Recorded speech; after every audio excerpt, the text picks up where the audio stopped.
ان اللہ یحب الذین یقاتلون فی سبیلہ صفا کأنہم بنیان مرصوص۔ السلام علیکم۔ مارکہ صلیب و ہلال کی چھٹی قسط کے ساتھ ڈاکٹر حسان بخاری آپ کی خدمت میں حاضر ہے۔ پچھلی قسط کے اختتام پہ ہم نے ڈسکس کیا تھا کہ 1118 میں شاہ یروشلم بالڈون اول انتقال کر گیا اور اس کی جگہ اس کا کزن بالڈون دوم کے لقب سے تخت نشین ہوا۔ 1118 میں شاہ یروشلم بالڈون اول کی موت کے علاوہ ایک اور اہم واقعہ یہ ہوا کہ مردین کے حکمران الغازی نے حلب پر قبضہ کر لیا۔ اس کے علاوہ ہاسپٹلرز کی عسکری تنظیم کا قیام بھی 1118 میں ہی عمل میں آیا۔ ان کو ہاسپٹلرز اس لیے کہا جاتا تھا کہ یروشلم میں عیسائی زائرین کے لیے قائم ایک وسیع و عریض شفا خانے یا ہاسپٹل کا انتظام بھی ان کی ذمہ داری تھا۔ 1119 میں ایک اور عیسائی مذہبی فوجی تنظیم نائٹ ٹیمپلارز کے نام سے قائم کی گئی۔ اس تنظیم کا ہیڈ کوارٹر مسجد اقصیٰ میں قائم کیا گیا۔ جنگی سرگرمیوں کے علاوہ نائٹ ٹیمپلارز نے اپنا ایک بینکنگ نیٹ ورک بھی قائم کیا، جس کی وجہ سے یہ تنظیم جلد ہی بہت زیادہ امیر ہو گئی۔ ہاسپٹلرز اور ٹیمپلارز کی فوجی تنظیموں نے صلیبی جنگوں کے تمام عرصے میں صلیبی ریاستوں کے لیے گراں قدر فوجی خدمات انجام دیں۔ ان دونوں تنظیموں کے ارکان انتہائی متعصب عیسائی ہوتے تھے جو تمام عمر عیسائی مذہب کے لیے لڑنے کا عہد کرتے تھے۔ جو شخص ہاسپٹلرز یا ٹیمپلرز کا ممبر بن جاتا تھا وہ تا حیات کنوارا رہنے کا عہد کرتا تھا تاکہ خاندانی فرائض اس کی راہ میں حائل نہ ہو سکے۔ ان دونوں تنظیموں کے کارکن ہمیشہ مسلمانوں کے خلاف جاریت اور بربریت دکھانے پر کمر بستہ رہتے تھے۔ 1119 میں الغازی نے اینٹیوک کی صلیبی ریاست پر فوج کشی کی۔ اینٹیوک کا حکمران راجر آف سلیرنو اپنی فوج لے کر الغازی کے مقابلے میں نکلا۔ راجر کو اس کے ساتھیوں نے جنگ کو ڈیلے کرنے کا مشورہ دیا تاکہ شاہ یروشلم کی فوج اس کی امداد کو پہنچ سکے، مگر راجر کا خیال تھا کہ 4 سال پہلے سارمن کی لڑائی کی طرح اس دفعہ بھی وہ مسلمانوں کو اپنی جارحانہ حکمت عملی سے ہرا دے گا۔ جو پوائنٹ وہ اگنور کر گیا وہ یہ تھا کہ سارمن کی لڑائی میں راجر کی فتح کی سب سے بڑی وجہ مسلمان لشکر کی بری ریکنائسنس تھی، جس وجہ سے مسلمانوں پر راجر اچانک حملہ کرنے اور مسلمانوں کو سرپرائز کرنے میں کامیاب ہوا۔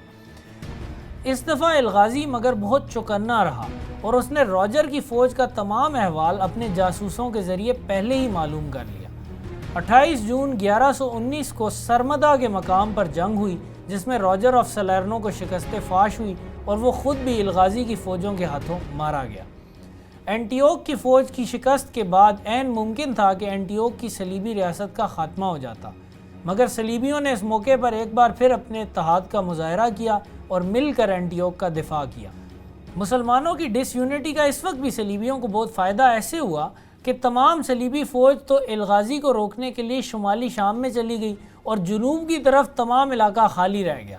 باقی مسلمان حکمران مگر یہ نہیں چاہتے تھے کہ الغازی کی قوت میں اضافہ ہو، چنانچہ انہوں نے صلیبیوں کو اپنی طرف سے کلین چٹ دے دی اور جنوب میں صلیبی ریاستوں کے خلاف کوئی کارروائی نہ کی۔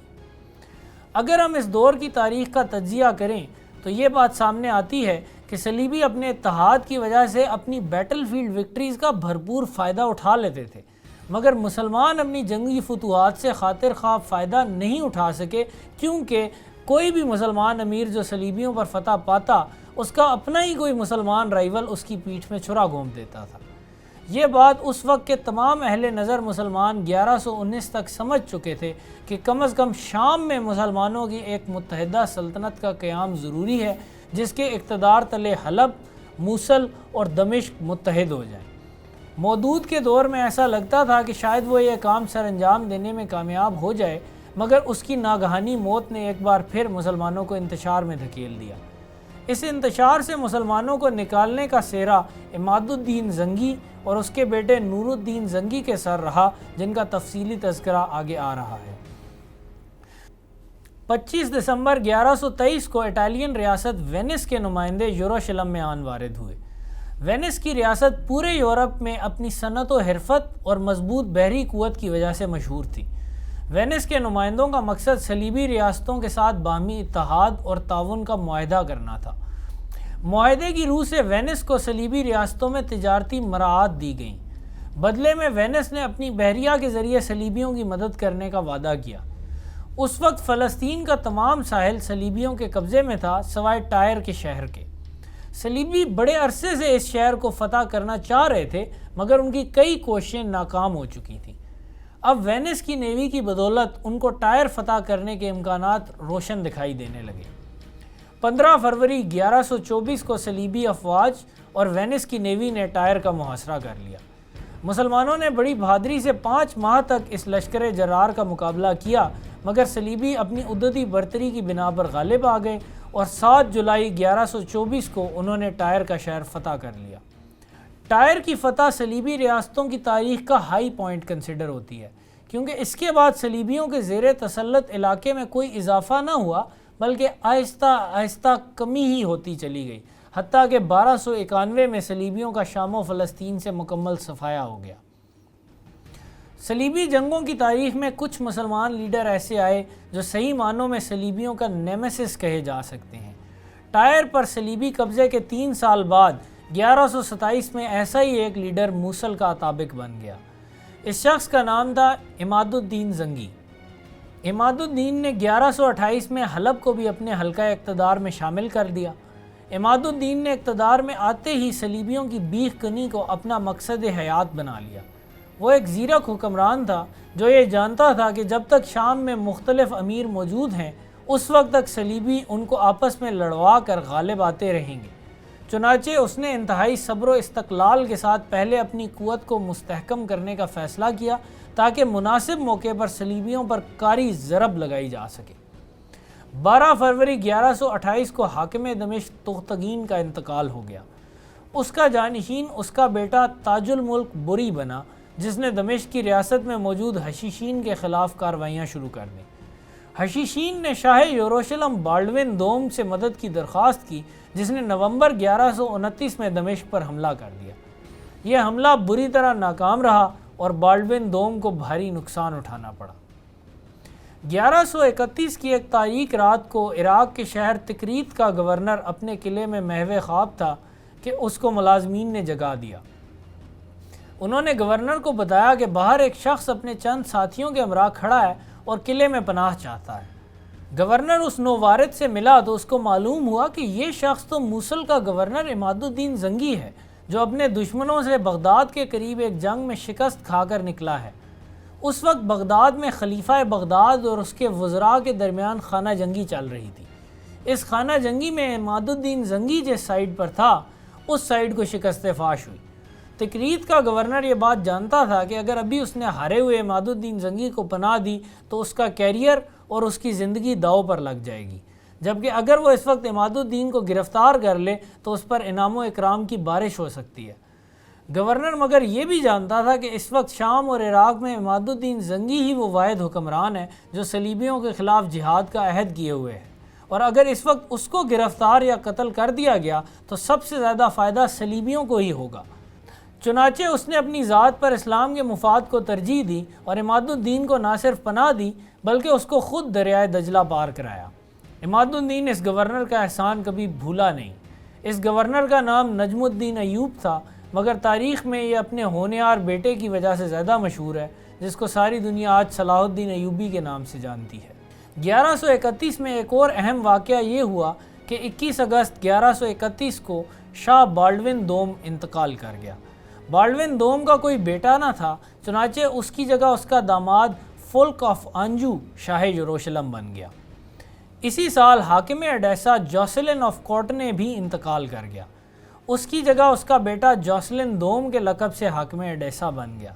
جواں سال جوسلن دوم کے وہم و گمان میں بھی نہ تھا کہ چند ہی سال بعد ایڈیسا کی حکومت اس کے اور صلیبیوں کے ہاتھ سے ہمیشہ کے لیے نکل جائے گی۔ 1135 میں عماد الدین زنگی نے اینٹیوک کی صلیبی ریاست پر یلغار کی اور کفرتاب، ماررات، زردانہ اور اثیراب کے قلعے فتح کر لیے۔ یہ قلعے اینٹیوک کی ریاست کے مشرقی بارڈر پر واقع تھے اور ان پر مسلمانوں کے قبضے سے اینٹیوک کی ریاست کے دیہات کو مسلمانوں کی ریڈ سے بچانا صلیبیوں کے لیے کافی مشکل ہو گیا۔ اینٹیوک کی کامیاب مہم کے 2 سال بعد جولائی 1137 میں عماد الدین زنگی نے ٹریپولی کی صلیبی ریاست پر یلغار کی۔ ٹریپولی کا حکمران ریمنڈ دوم اور شاہ یروشلم فلک نے اپنی فوجوں کو مجتمع کیا اور عماد الدین زنگی پر حملہ کر دیا۔ بارین کے مقام پر جنگ ہوئی جس میں صلیبی لشکر کو شکست ہوئی اور ان کے ہزاروں آدمی کھیت رہے۔ ریمنڈ دوم قید کر لیا گیا جبکہ بادشاہ فلک نے مونٹ فرانڈ کے مضبوط قلعے میں پناہ لی۔ اس موقع پر عماد الدین کو ایک روح فرسا خبر ملی۔ خبر یہ تھی کہ صلیبیوں کی مدد کے لیے رومی شہنشاہ جان کمنینوس ایک لشکر جرار لے کر شام میں داخل ہونے والا ہے۔ رومی لشکر کے ساتھ ایڈیسا اور اینٹیوک کی افواج بھی تھی۔ عماد الدین کو فوراً حالات کی سنگینی کا اندازہ ہو گیا۔ مونٹ فرانڈ کا قلعہ ایک مضبوط قلعہ تھا جس کو فتح کرنے میں کئی ہفتے لگ سکتے تھے۔ اگر عماد الدین کے قلعہ فتح کرنے سے پہلے رومی فوج مونٹ فرانڈ تک پہنچ جاتی تو چکی کے 2 پارٹوں میں پس کر اس کی فوج کی تباہی یقینی تھی۔ خوش قسمتی سے شاہ یروشلم فلک کو رومی افواج کی یلغار کا علم نہ تھا۔ شاہ فلک کی اس لا علمی کا فائدہ اٹھاتے ہوئے عماد الدین زنگی نے ان شرائط پر اس سے صلح کر لی کہ بارین کی لڑائی کے تمام عیسائی قیدی عماد الدین رہا کر دے گا اور شہنشاہ فلک کو اپنے ساتھیوں سمیت یروشلم جانے کا راستہ بھی دے گا۔ بدلے میں شہنشاہ فلک مونٹ فرانڈ کے قلعے کو عماد الدین کے حوالے کر دے گا۔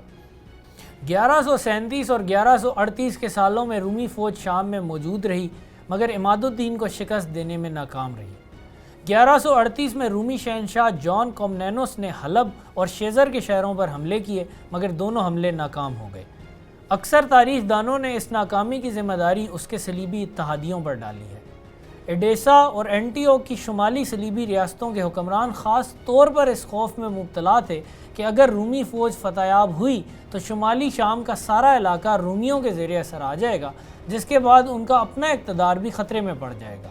چنانچہ ان دونوں حکمرانوں نے رومی فوج کی مدد کرنے سے زیادہ اس کے کاموں میں روڑے اٹکانے پر توجہ دی۔ شاہ یروشلم اور ٹریپولی کا حکمران ریمنڈ دوم پہلے ہی اپنی فوجیں عماد الدین کے ہاتھوں برباد کرا چکے تھے اور رومیوں کی مدد کرنے کی پوزیشن میں نہ تھے۔ اپنے صلیبی حلیفوں کے اس حوصلہ شکن رویے سے جان کومنینوس بہت دل برداشتہ ہوا اور 1138 میں واپس قسطنطنیہ چلا گیا۔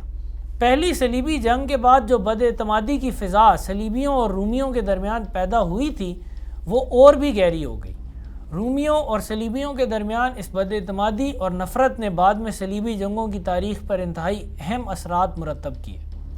1138 میں تکریت کے گورنر نجم الدین ایوب کو تکریت سے جلا وطن کر دیا گیا۔ واقعہ کچھ یوں تھا کہ تکریت میں ایک عیسائی نے ایک مسلمان عورت سے زیادتی کی کوشش کی، جس پر نجم الدین ایوب کے بھائی شیرکو نے، جو خود بہت اعلیٰ پائے کا جنگجو تھا، اس عیسائی کو قتل کر دیا۔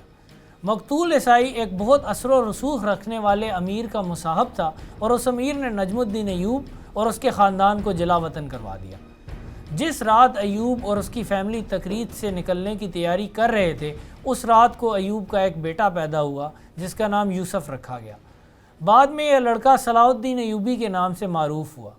تکریت سے نکل کر نجم الدین ایوب اور شیرکو نے موصل میں عماد الدین زنگی کے دربار کا رخ کیا۔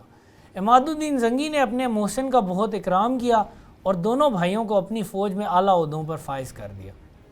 28 جون 1139 کو دمشق کے حکمران شہاب الدین محمود کو ایک سازش کے ذریعے قتل کر دیا گیا اور اس کے وزیر معین الدین انور نے دمشق کی حکومت سنبھال لی۔ 1 سال قبل ہی عماد الدین زنگی نے شہاب الدین کی بیوہ والدہ زمرد خاتون سے شادی کی تھی۔ زمرد خاتون نے عماد الدین سے مطالبہ کیا کہ وہ دمشق پر قبضہ کر کے اس کے بیٹے کے قاتلوں کو سزا دے۔ عماد الدین پہلے ہی چاہتا تھا کہ دمشق کو اپنے حلقہ اقتدار میں لے آئے تاکہ شام کے تمام مسلمان ایک حکومت تلے صلیبیوں سے جنگ کر سکے۔ چنانچہ اس نے دمشق کی حکومت کے خلاف اعلان جنگ کر دیا۔ اکتوبر 1139 میں عماد الدین نے بالبک کے شہر کو دمشق کی حکومت سے چھین لیا۔ شہر فتح کرنے کے بعد اس کے سپاہیوں نے آبادی کا قتل عام کیا۔ اس قتل عام کو جواز بنا کر معین الدین انور نے اعلان کیا کہ عماد الدین اب اسلام کے دائرے سے خارج ہو گیا ہے اور اس نے فوراً صلیبیوں سے عماد الدین کے خلاف مدد طلب کر لی۔ بالبک کی فتح کے بعد عماد الدین نے دمشق کا محاصرہ کر لیا مگر صلیبی فوجوں کی آمد کی خبر سن کر عماد الدین نے محاصرہ اٹھا لیا اور اپنی فوج سمیت حلب کی طرف واپس چلا گیا۔ بالبک کی حکومت اس نے نجم الدین ایوب کے حوالے کر دی۔ صلیبی مدد کی قیمت کے طور پر معین الدین انور نے کئی اہم سردی علاقے صلیبیوں کے حوالے کر دیے جن میں بانیاس کا قلعہ سب سے اہم تھا۔ 10 نومبر 1143 کو شہنشاہ فلک شکار کھیلتے ہوئے گھوڑے سے گر کر زخمی ہو گیا۔ 3 دن بعد 13 نومبر کو اس کا انتقال ہو گیا۔ فلک کے 2 بیٹے تھے جن کے نام بالڈون اور امالرک تھے۔ 13 سالہ بالڈون نے اب بالڈون سوم کے لقب سے یروشلم کا تخت سنبھالا۔ ایک 13 سالہ نو آموز لڑکے کو یروشلم کے تخت پر بیٹھا دیکھ کر عماد الدین زنگی نے سوچا کہ اب صلیبیوں پر ضرب کاری لگانے کا بہترین موقع ہے۔ صلیبی ریاستوں میں ایڈیسا کی ریاست سب سے زیادہ کمزور تھی۔ جغرافیائی لحاظ سے بھی اس پر حملہ آسان تھا کیونکہ یہ وہ واحد صلیبی ریاست تھی جس کا بیشتر حصہ دریائے فرات کے مشرقی جانب تھا۔ نومبر 1144 میں عماد الدین نے بھرپور تیاریوں کے بعد ایڈیسا کی صلیبی ریاست پر اچانک حملہ بول دیا۔ 28 نومبر کو عماد الدین اپنی پوری فوج کے ساتھ ایڈیسا شہر کی دیواروں کے سامنے آن پہنچا اور شہر کا محاصرہ شروع کر دیا۔ ایڈیسا کا حکمران جوسلن دوم اس وقت شہر سے باہر اپنی فوج کے کچھ حصے کے ساتھ ایک مہم پر گیا ہوا تھا۔ عماد الدین زنگی کی آمد سن کر وہ بجائے مقابلے میں آنے کے تربیسل کے قلعے میں قلعہ بند ہو گیا اور ایڈیسا کو اس نے اپنے حال پر چھوڑ دیا۔ مشہور صلیبی مورخ ولیم آف ٹائر نے بجا طور پر جوسلن دوم کو بزدلی اور کم ہمتی کا مرتکب قرار دیا ہے۔ جوسلن دوم نے باقی صلیبی ریاستوں سے مدد کی درخواست کی مگر صلیبی فوجوں نے مجتمع ہونے میں کافی وقت لے لیا۔ دوسری طرف عماد الدین نے ایڈیسا پر بھرپور حملے جاری رکھے اور کرسمس 1144 کے موقع پر وہ شہر فتح کرنے میں کامیاب ہو گیا۔ شہر فتح کرنے کے بعد عماد الدین نے تمام یورپی نسل کے عیسائیوں کو قتل کرنے کا حکم دیا مگر شامی اور آرمینین نسل کے عیسائیوں کے ساتھ اس نے بہت مہربانی کا سلوک کیا، حتیٰ کہ گرجا گھروں کی پاسبانی کے لیے اپنے سپاہی مقرر کیے۔ ایڈیسا شہر کی فتح کے بعد عماد الدین نے ریاست کا وہ باقی تمام علاقہ بھی فتح کر لیا جو دریائے فرات کے مشرقی جانب تھا۔ ایڈیسا شام میں قائم ہونے والی پہلی صلیبی ریاست تھی۔ اب یہ سرنگوں ہونے والی پہلی صلیبی ریاست بھی بن گئی۔ دوسری طرف عماد الدین کا نام پورے عالم اسلام میں مشہور ہو گیا۔ خلیفہ بغداد نے بذات خود اس کو انتہائی قیمتی خلعت بھیجا اور اس کو شہنشاہ کے لقب سے نوازا۔ 14 ستمبر 1146 کو عماد الدین زنگی جاں بحق ہو گیا۔ اس مشہور زمانہ شخصیت کا انتہائی اینٹائی کلائمیکٹک اینڈ ہوا۔ عماد الدین کے ایک غلام یارون کش نے اس کو سوتے ہوئے دیکھا تو اسی کے قیمتی گلاس میں مشروب پینا شروع کر دیا۔ عماد الدین کی آنکھ کھل گئی مگر اس پر بہت تھکن طاری تھی، چنانچہ اس نے یارون کش کو کہا کہ میرے گلاس کو استعمال کرنے کی تمہیں جرت کیسے ہوئی؟ صبح اٹھ کر میں تمہیں سزا دوں گا۔ یہ کہہ کر وہ دوبارہ سو گیا۔ یارون کش اس قدر خوفزدہ ہوا کہ اس نے سوتے ہوئے عماد الدین زنگی کو قتل کر ڈالا اور خود دمشق کی طرف بھاگ نکلا۔ عماد الدین کی موت کے بعد اس کے بیٹوں نے سلطنت آپس میں تقسیم کر لی۔ بڑے بیٹے سیف الدین نے موصل جبکہ چھوٹے بیٹے نور الدین نے حلب کی حکومت سنبھالی۔ نور الدین نے صلیبیوں کے خلاف اپنے باپ کے جاری کردہ جہاد کو جاری رکھنے کی ذمہ داری بھی اٹھائی۔ نور الدین میں اپنے باپ کی تمام خوبیاں موجود تھیں مگر برائی ایک بھی نہ تھی۔ وہ انتہائی بہادر ہونے کے ساتھ ساتھ انتہائی رحم دل اور سخی بھی تھا۔ عماد الدین زنگی ایک بہادر سپاہی، زیرک حکمران اور غیرت مند مسلمان تھا مگر اس کے کیریکٹر میں چند فلاز بھی تھے۔ بالبک کا قتل عام اس کے دامن پر ایک بدنما دھبا چھوڑ گیا مگر ایڈیسا کی عظیم فتح نے اس کو تاریخ میں امر کر دیا۔ عماد الدین کی موت کے چند ماہ بعد ایک ولی اللہ نے اس کو خواب میں دیکھا۔ عماد الدین کے چہرے پر سکون طاری تھا۔ ولی اللہ نے اس سے پوچھا، اللہ نے آپ کے ساتھ کیا معاملہ کیا؟ عماد الدین نے جواب دیا، اللہ نے مجھ گناہ گار کو اپنی رحمت سے بخش دیا۔ ولی اللہ نے پوچھا وہ کیوں؟ عماد الدین نے جواب دیا، ایڈیسا کی وجہ سے۔